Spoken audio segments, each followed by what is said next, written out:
ગુજરાતના બજેટ 2025-26 પર મહિલાઓની પ્રતિક્રિયા। બજેટમાં મહિલાઓ માટે વિશેષ યોજનાઓની જાહેરાત। મહિલાઓ માટે વિશેષ 100 કરોડનું બજેટ ફાળવાયું છે। રાજકોટની મહિલાઓ દ્વારા બજેટને આવકારવામાં આવ્યું છે। મેટ્રો સિટીમાં વુમેન્સ હોસ્ટેલની જાહેરાતને મહિલાઓએ વધાવી।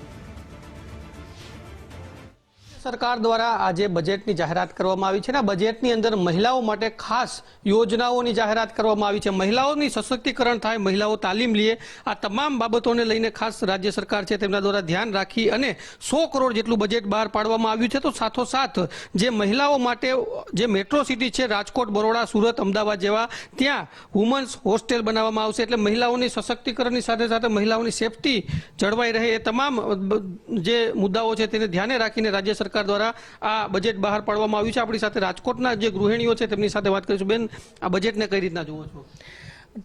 ખાસ એટલું કહીશ કે હર હંમેશની જેમ આ વખતે પણ સરકારશ્રીથી અમારી જે અપેક્ષાઓ હતી એમાં ખરા ઉતર્યા છે। અચૂકપણે સરકારશ્રી હર હંમેશ સ્ત્રીઓ માટે કંઈક ને કંઈક અવિરત નવું લઈ આવતા હોય છે। ત્યારે આ વખતે ખાસ ગુજરાતના મેટ્રો સિટીઝમાં હોસ્ટેલ ફેસિલિટીઝનું આયોજન થવા જઈ રહ્યું છે। ખૂબ મોટા પાયે જેમ કે 100 કરોડનું બજેટ પાસ થયું છે, તો અમે ખૂબ જ આભાર વ્યક્ત કરીએ છીએ। बहुत अच्छा किया है जो भी किया है, क्योंकि ये चीज़ें बहुत ज़रूरी है आज के टाइम में। और बहुत हम थैंक्स है मतलब बीजेपी के लिए। और हम ये है कि हम लोग बस ये एक्सपेक्ट करते हैं कि वो बस जितनी जल्दी हो सके बस वो चीज़ को करे आगे। ખરેખર ભાજપ સરકાર આવ્યા પછી મહિલાઓ જે સ્ટ્રોંગ બની છે એ સેલ્યુટને પાત્ર છે।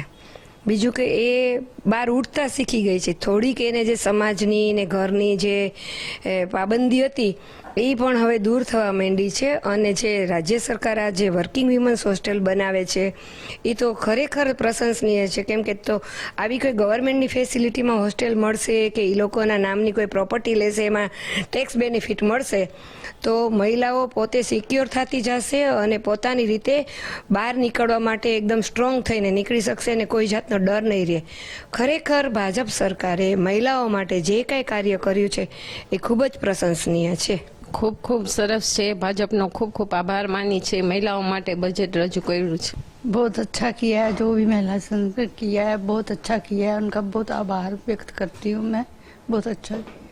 ચોક્કસ તમામ મહિલાઓ છે તેમના દ્વારા બજેટને આવકારવામાં આવી રહ્યું છે, કેમ કે મહિલાઓ માટે ખાસ અનેક એવી યોજનાઓ બહાર પાડવામાં આવી છે। વુમન સશક્તિકરણ હોય કે પછી મહિલાઓની સુરક્ષાની વાત હોય કે તાલીમ અને શિક્ષણની વાત હોય, તમામ બાબતોને લઈને આ વિશેષ બજેટની અંદર જે તમામ જે જાહેરાતો કરવામાં આવી છે તેના માટે મહિલાઓ ખાસ રાજ્ય સરકારનો આભાર માની રહી છે।